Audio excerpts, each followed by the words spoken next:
Hi everyone, I'm Russ Hamilton. I'm a retired sergeant with California Department of Corrections and Rehabilitation. Hey there, TikTok fans and my keepers of chaos. Russ Hamilton here. So Anthony Ganji asked me to just spin off a quick little video for you here. Subject of this is going to be self-doubt. If you work in corrections and you haven't experienced self-doubt, you're either a far, far better person than most of the rest of us, or you've deluded yourself into a place of complacency, thinking that everything's going to be handled, nothing's going to go wrong, or that you're in some superior position to be able to deal with everything. That's not reality. So when we talk about self-doubt, there's usually a few different things that we doubt ourselves on. And those things tend to be, first of all, our ability. Second of all, tend to be our tactics. Third of all, our communication skills. So those are the three things that you really need to be able to make jive and gel in corrections.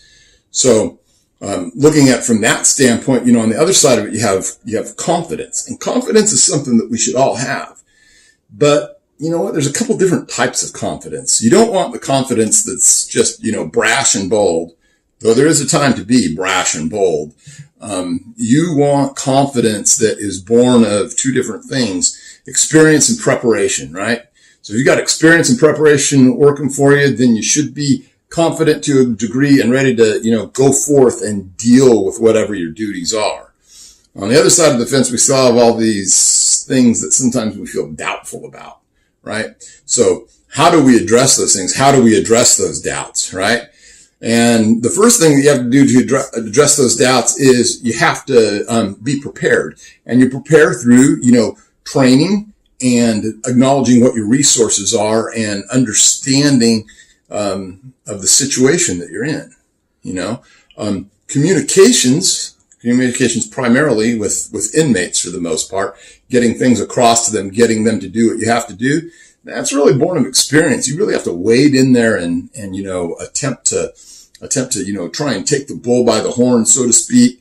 Sometimes you have to be a little bit experimental, see what works, what doesn't work, observe other staff members, see what works for them, doesn't work for them, have them give you some tips. So then the other thing, tactics, right? Your tactics need to be sound. You shouldn't try and put yourself in a position where you don't have enough backup to handle what's there. Now, that's obviously not always possible, but just in general, these should be the things that are spinning in your mind. And when you're facing these things, when you're facing these doubts, and we've all had them and stuff, it really makes a difference how you address them. And part of the way that you have to go forward in your career is, at least it was for me and stuff, I just had to be the one to raise my hand. And do I have doubts? Do I worry if I've prepared enough? Do I worry whether I've got the communication skills? Do I worry whether my tactics are sound? Yeah, but you know what? I've been backing that up with some learning and some education, some training, etc.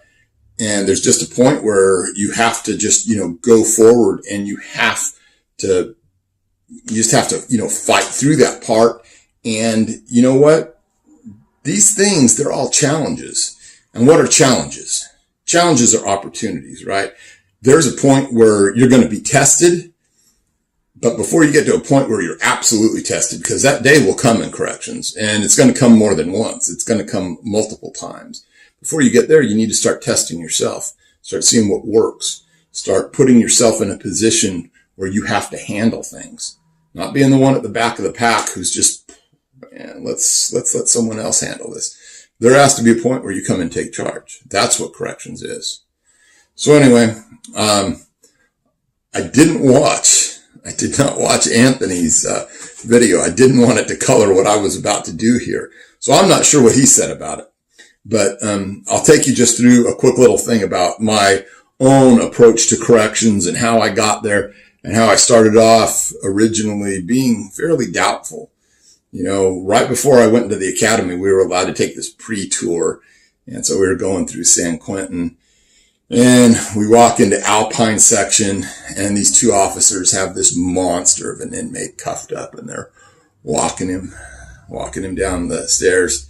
And I thought to myself, wow, this is suddenly real to me. You know what? I'm going to do this, but this is going to be a challenge.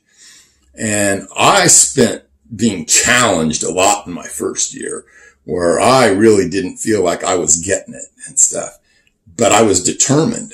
I knew that, you know what, I knew I wanted to, you know, have success, because I knew that you can take the first successes you get and eventually you can build on those and have more. And so that first year was a huge struggle figuring out, you know, how to get compliance with inmates and stuff. But I watched people, you know, and I experimented a little bit, and I had lots and lots of doubts, but eventually I was able to fight through them and be able to put myself on the path and be able to, you know, be faced with these, you know, serious challenges and to be able to whip them into shape eventually. So building on those successes, I was able to have more and more successes. But at the same time, I was always cognizant of the fact that I needed to keep some doubt there, because that doubt makes you sharp. That doubt makes you stay frosty.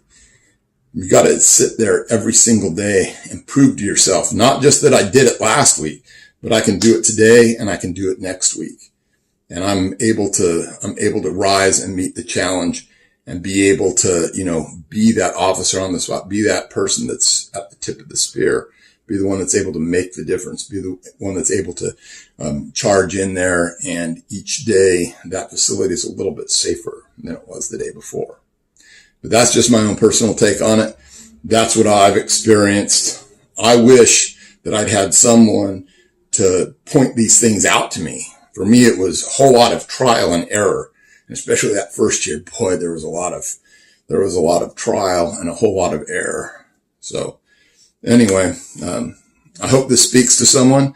I hope that someone, you know, if you're curious about more of this stuff, and get in touch. You know, we've got a little, I don't think we really used it much in Keepers of Chaos, little mentorship program. Just click on that. Man, somebody's going to see it. Someone's going to want to help point you in the right direction, you know.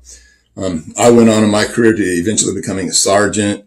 You know, was always getting asked by my supervisors to do things, to be that guy out in front, you know, dealing with tricky situations or recovering significant contraband. And you know what? In the end, when you start developing, you know, that confidence that's, you know, based on experience and preparation, those doubts, they can still fuel you, but they're enough in the distance that, you know, it's not a gut-wrenching, gut-eating away experience. So anyway, Anthony, I hope this is the video you wanted. To all of my people out there, stay safe. We'll see you around.